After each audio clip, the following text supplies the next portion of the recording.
El conquistador Pedro de Valdivia fundó esta ciudad con el nombre de Santa María la Blanca de Valdivia el 9 de febrero de 1552, sobre un anterior poblado indígena llamado Ainil, en la confluencia de los ríos Calle, Valdivia, Caucau y Cruces.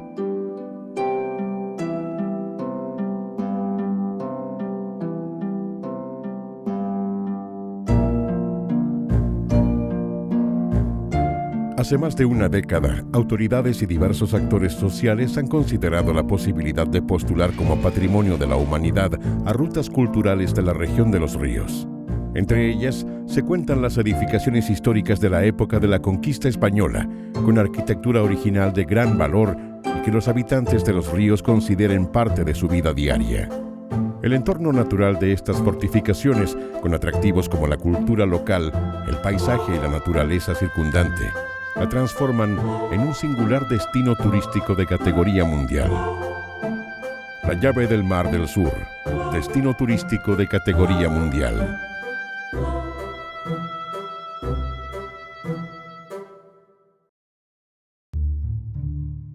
A medio siglo de su fundación, ya contaba con unos pocos miles de habitantes, entre españoles e indígenas.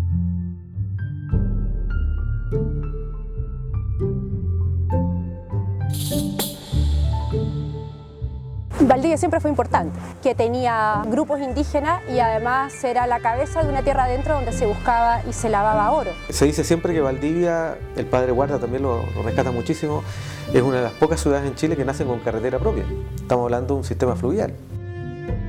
Conectada por los numerosos ríos y protegida por la selva húmeda, los conquistadores se dedicaron a la explotación de oro y maderas de alta calidad, hasta que la ciudad fue arrasada por un alzamiento indígena en 1599.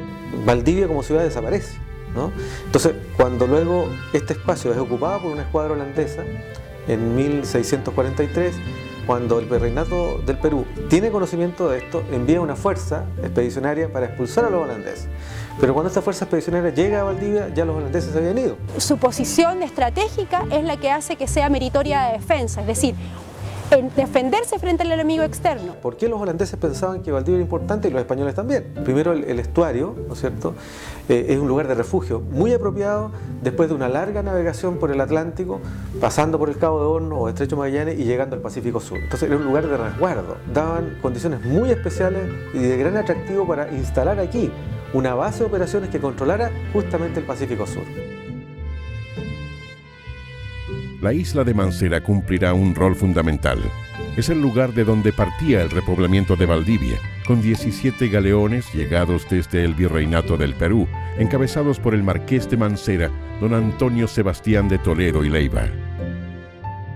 Y cuando uno lee acerca de Mancera, se imagina un lugar exclusivamente de españoles o de hispano-criollos, pero las excavaciones arqueológicas han demostrado que ese era un lugar de convivencia de población española con población indígena. Valdivia, al refundarse o repoblarse, va a ser con una nueva categoría.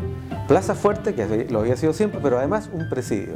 Y estos presos son bastante interesantes porque venían de lugares tan recónditos como Ecuador y Perú, la gran mayoría, que van a ser justamente la mano de obra que va a construir las fortificaciones, que se le consideraba uno de los lugares de destierro más remotos del imperio. Hay que pensar a Valdivia como un lugar de convivencia interétnica durante todo el periodo colonial. La construcción de este sistema fue un desafío al ingenio, ya que tuvo que adaptarse a la fisonomía del terreno y aprovechar los materiales que en forma natural se daban en la zona. Otra cosa son las técnicas de construcción españolas o hispanas en general, asociadas a materiales locales. Sin embargo, el gran problema aquí era que no había canteras cercanas, o por lo menos de piedras apropiadas. Por lo tanto, se usó la cancagua, ¿no?, que son bloques arenísticos prácticamente, que están a orilla de mar, y también se usaba mucho la piedra de laja, ¿ya?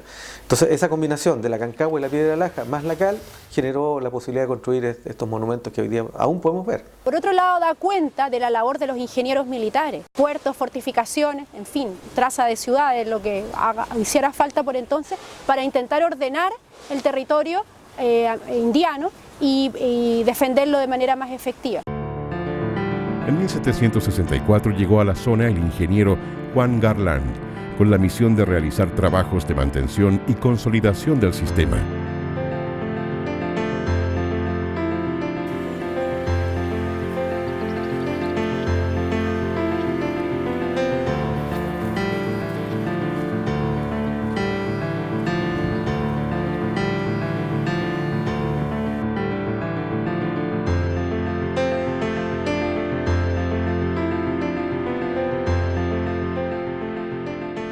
Previamente, el ingeniero José Wirth había levantado el fuerte de San Carlos en Amargos y desmantelado el fuerte de San Francisco de Baides en Mansera.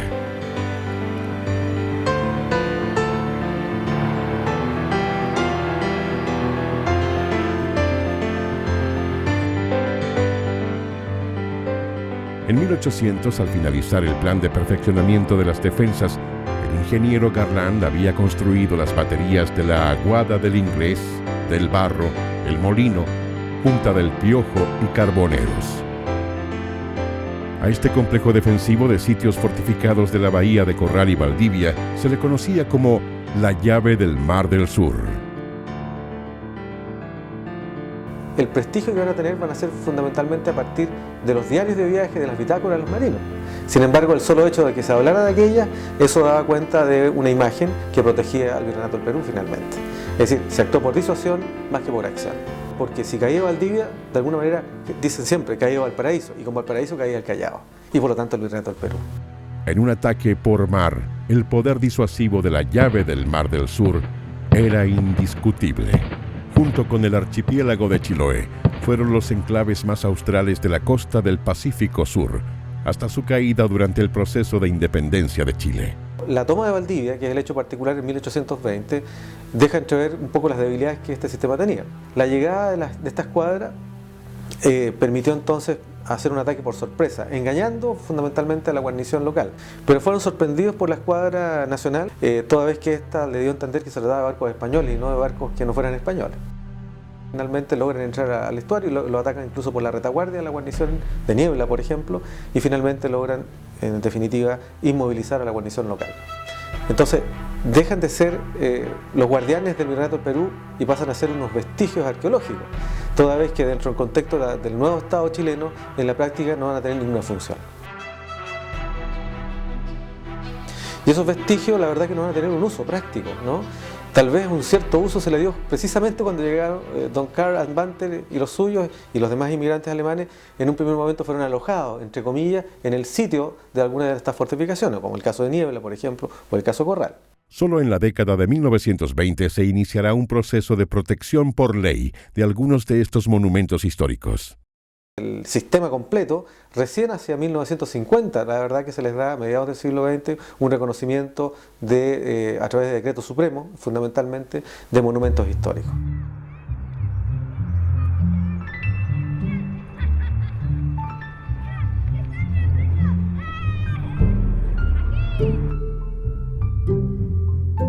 Bien, el estudio ha concluido en que son muchas más, evidentemente los restos arqueológicos y las fortificaciones, hasta un total de 17, ¿no? Con algunos otros restos en el río Valdivia, en la propia ciudad de Valdivia, y bueno, pues es posible que aparezcan algunos más. Y que además este conjunto se puede convertir en un motor de desarrollo en la zona de primerísima categoría, ¿no?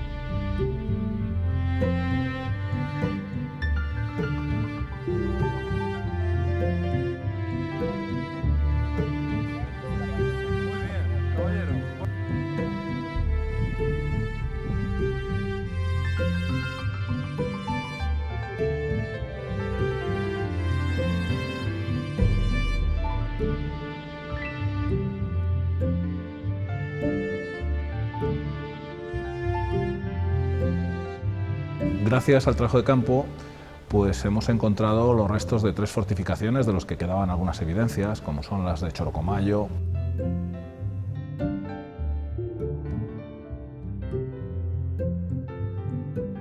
Carboneros y el Bolsón. Pero además de estas 3 hemos encontrado restos de la Aguada del Inglés, que es una fortificación de la época del que no se tenía prácticamente ninguna evidencia, y gracias a la comparación de planos históricos del siglo XIX y planos actuales ya del XX y del XXI, más fotografías aéreas y algunas fotos de satélite, comparando todas estas documentaciones, pues hemos sido capaces de identificar con toda exactitud la localización de este resto, de la Aguada del Inglés. A mediados del siglo XX, algunas de las fortalezas comienzan a recobrar su valor histórico en manos de 2 destacados personajes. Roberto Montandón, a través del Ministerio de Obras Públicas del Gobierno de Chile, y Maurice van de Mel, desde la naciente Universidad Austral de Chile.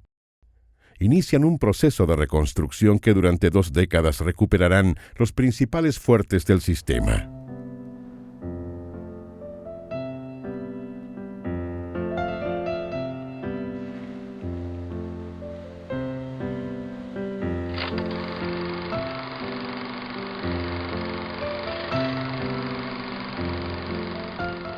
A todos los maestros le hacíamos un cursito primero de cómo trabajar una cantera, cómo sacar las piedras de la cantera, cómo perfilarlas, arreglarlas para ir poniéndolas una a una en los fuertes. Los bloques se hacían en Niebla, al lado del fuerte Niebla, por un lado. Y de ahí se trasladaban a Mancera en lancha, y de ahí se tiraba con una carreta para arriba, para el fuerte. Así que teníamos que tener bueyes, camión, barcaza. El perímetro del fuerte, y eso se repararon todos.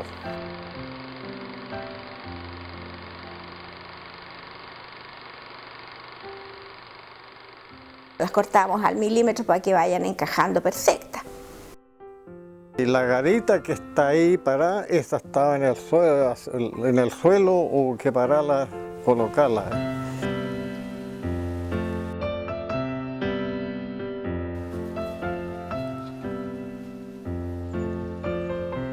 Igual que la casa del Castellano, se reconstruyeron algunos pedazos de muro nomás para que no cayeran. Entonces ahí está todavía la chimenea antigua, como es. Esa no se reconstruyó.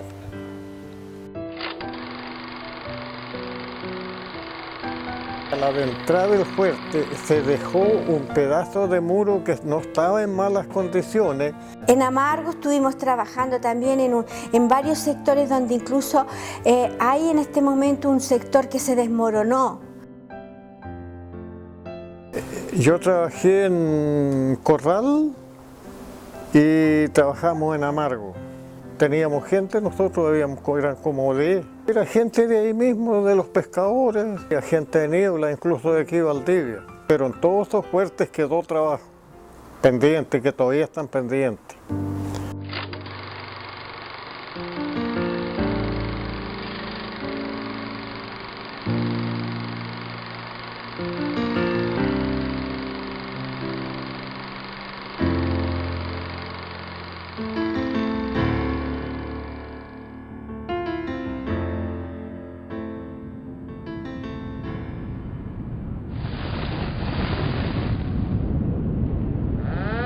La historia de Valdivia y sus fortificaciones, ligada indisolublemente a sus ríos, se verá interrumpida por el terremoto de 1960.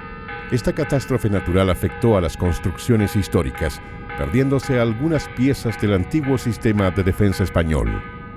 También el circuito fluvial que había caracterizado a Valdivia va a verse disminuido considerablemente. Hay un antes y un después del terremoto del 60, sin duda. Lamentablemente, después del terremoto en años 60, toda la gente dieron la espalda al río y no se preocupaban más, incluso con un cierto susto. Pasado eso, yo creo que empiezan de a poco a nacer también el interés del público por conocer la ciudad y el estado en que habían quedado, primero como para saber qué había pasado, y luego esto se transformó como en un atractivo turístico. Ese río, creo no puedo decir, es un regalo del Señor, la única ciudad con condición fluvial en una costa de 4.000 kilómetros, y por supuesto el futuro eje del desarrollo tiene que ser ese río. Lo que ha pasado es que no se han hecho muchas cosas de frente al río, sino que más bien de espalda al río.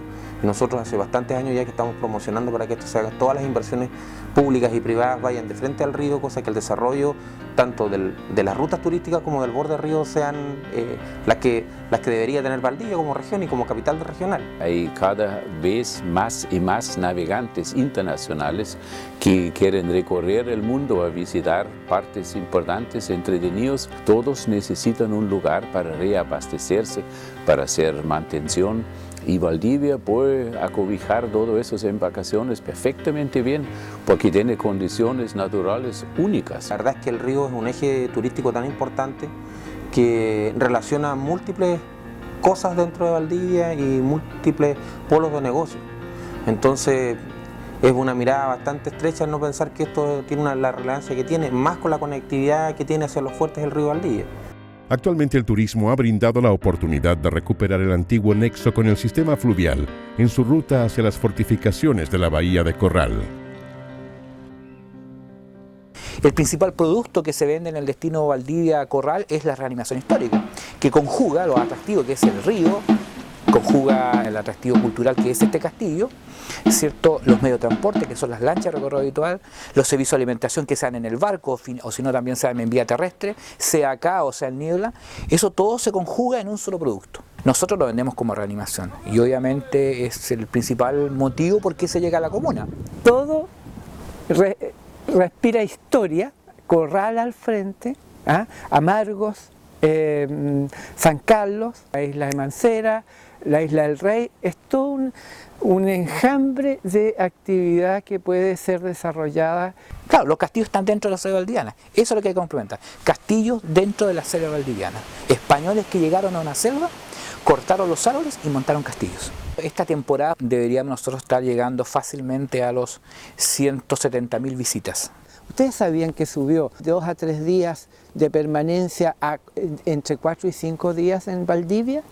Principalmente concentrado obviamente en el mes de enero y febrero, pero es un error pensar que los turistas desaparecen. Nos acostumbramos a ver grandes masas en el verano, que son los vacacionistas, pero los turistas no desaparecen porque se fue el sol o porque nosotros en el destino creemos que se acabó el turismo y se acabó todo y cerramos las puertas. Valdivia ya pasó a ser un centro de distribución, que antes lo hacía solamente Pucón, Puerto Vara. Yo creo que el gran potencial de Niebla es la ubicación de este fuerte, con una vista espectacular a la bahía, las artesanías de los lugareños de acá. Y a esto ahora le tenemos que agregar algo que es súper importante, que es la muestra gastronómica costumbrista de Niebla.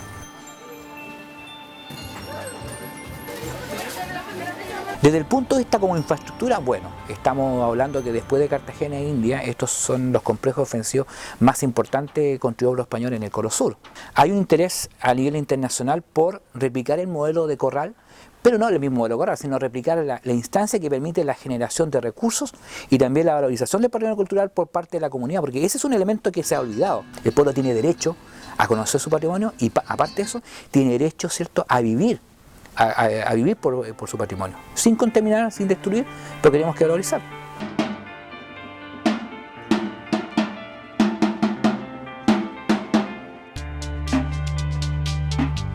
Y yo trabajé hace un año atrás y fue una experiencia muy buena para mí. Gran parte de los alumnos están acá ya por sus estudios, por obtener un recurso de dinero, y son alrededor de 17 años a 18, incluso más, estudiantes de la universidad. Lo atrayente que tiene Valdivia es justamente son los fuertes históricos, porque actualmente, claro, llega bastante turismo nacional, pero necesitamos gente que venga afuera para que pueda apreciar lo que tiene Valdivia y el sur de Chile, en este caso. Gracias a las fortificaciones, no solamente la de Niebla, sino que las fortificaciones en general de la bahía de Corral dan un plus grande, tanto a la parte turística y a la parte económica. Tenemos alrededor de 1.700 personas diarias en el mes de verano. En invierno baja, pero igual tenemos bastante turistas extranjeros. Nosotros traímos alrededor de 50.000, 60.000 personas, lo que es el verano de muestra.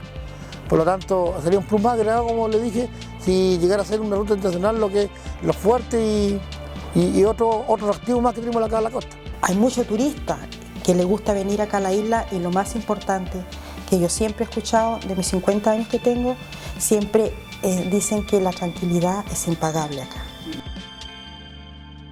La opinión de los expertos señala que por sus incomparables características, el antiguo sistema de defensa de la Plaza de Valdivia podría transformarse en un destino de categoría mundial. Si uno habla como este sistema como el sistema de fortificaciones más austral del mundo, estamos hablando de una singularidad, ¿cierto? Y esa singularidad da cuenta de un atractivo que puede ser interesante no solo para nosotros, sino que también para otras latitudes. El potencial de la bahía de Corral es extraordinario. Conjugar paisaje y patrimonio pues tiene garantía de éxito. Sumado a eso, ¿cierto?, está la planta o la oferta turística, que son los servicios propiamente tal, una infraestructura que permite disfrutar de todo esto y además la existencia de actividades que nos permiten articular los otros componentes de la oferta turística. Desde el punto de vista del paisaje, desde el punto de vista del patrimonio, más la parte social, ¿no? Los propios habitantes de la zona, sus municipios, sus comunidades que se han implicado desde el principio en este proyecto, pues va a garantizar que este proyecto va a funcionar, ¿no?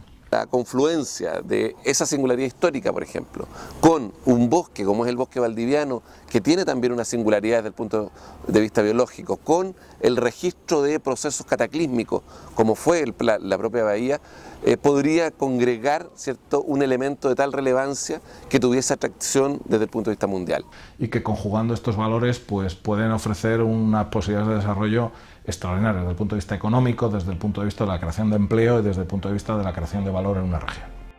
La cercana posibilidad de transformar a este sistema de fortificaciones en un destino turístico internacional genera ideas y expectativas en las comunidades de la antigua llave del Mar del Sur. Si esto se fuera un polo internacional de turismo, habría que instalar más construcciones, a lo mejor tener una sala que nosotros siempre hemos querido, una sala audiovisual, o que la gente pueda ocupar esas salas también para exponer sus cosas de la comunidad, tanto de Niebla como de Valdivia. Sería, por una parte económica, sería mucho más bueno porque ingresaría mucho más dinero a la comuna. Allá en Amargo, en San Carlos, hay más fortalezas igual que no se están utilizando y sería mucho más espectacular que se pudieran utilizar el resto. Nosotros siempre hemos querido tener cursos, por ejemplo, de inglés, ¿ya? Que eso nos podría desarrollar más para atender mejor al público. Y también comidas típicas de acá de la isla que se pueden hacer, pulmay, curantos también, porque eso ya es más grande, pero si existe grupos grandes de turistas, obvio que se podrían hacer. Nosotros podemos implementar, sacar para hacer los turistas una ruta que nadie la tiene aquí, ir a la lobería, ir a las pajarerías, que ningún turista tiene la posibilidad de visitar. Pesca deportiva, porque muchas veces ven llegar los botes con la red y para ellos es novedoso. Para los que nosotros trabajamos acá sería un desafío. Es cosa de poder tener la infraestructura adecuada y también la noticia que corra, o sea, se dé a conocer. Porque queremos que la isla avance, no retroceda, que avance.